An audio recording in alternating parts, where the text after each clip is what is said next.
it's not hidden. It's all there. That's what's shocking about all this. But now you mentioned that many Canadians are not that concerned because it seems far away. But you brought up the issue that China considers itself a near Arctic state.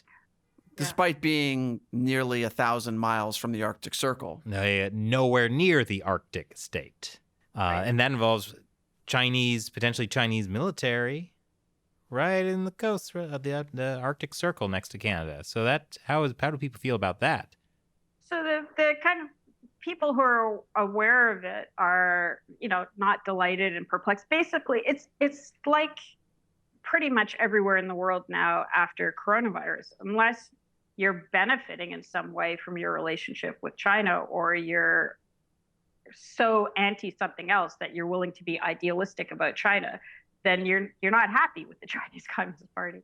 So it's not, it's like everywhere else. But the Arctic thing brings in a whole other element, which is, how Canada and the U.S. are going to work together in the Arctic, but also how China and Russia are working together in the Arctic.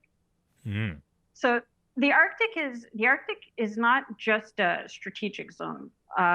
China released an Arctic strategy in 2018, and they were very overt about what they wanted out of the Arctic. So one was that there were three main points: security. So that's kind of all of the military stuff. Mao was talking about having a nuclear submarine in the Arctic. Like this has been a long-term goal. The other was resources, which is kind of obvious. But the third was strategic research and development. Because if you're going to have something like the Beidou system, the competitor to GPS, you need to have stations in the Arctic. And you need the Arctic in order to have a space program. You need the Arctic as a strategic space for global domination or hegemony. Uh-huh. So they've overtly talked about that component of it, the science and technology. They don't say overtly militarized, but the militarized science and technology component of being able to in place in the Arctic, to be able to have locations in the Arctic.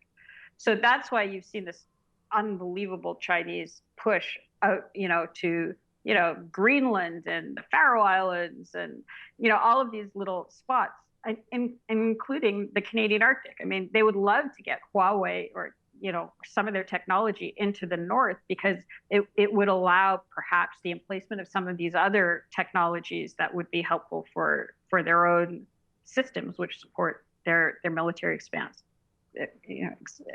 in the region. The U.S. is very aware of it, and this past summer in July 2020, because of course this is going to be immortal and people are going to be watching it in 20 years, so I have to be specific. Definitely. Yeah.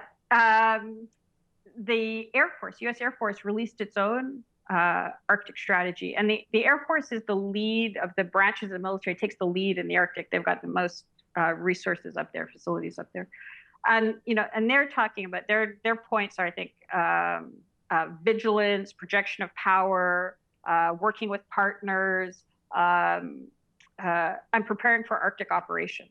So there is an awareness, and everybody's moving. There was that kind of discussion from President Trump talking about buying Greenland. Well, they didn't buy Greenland, but they have set up a consulate and put in a bunch more money, and they resolved issues they have with the base. There's a big U.S. base there, Thule, which had some issues that's been resolved.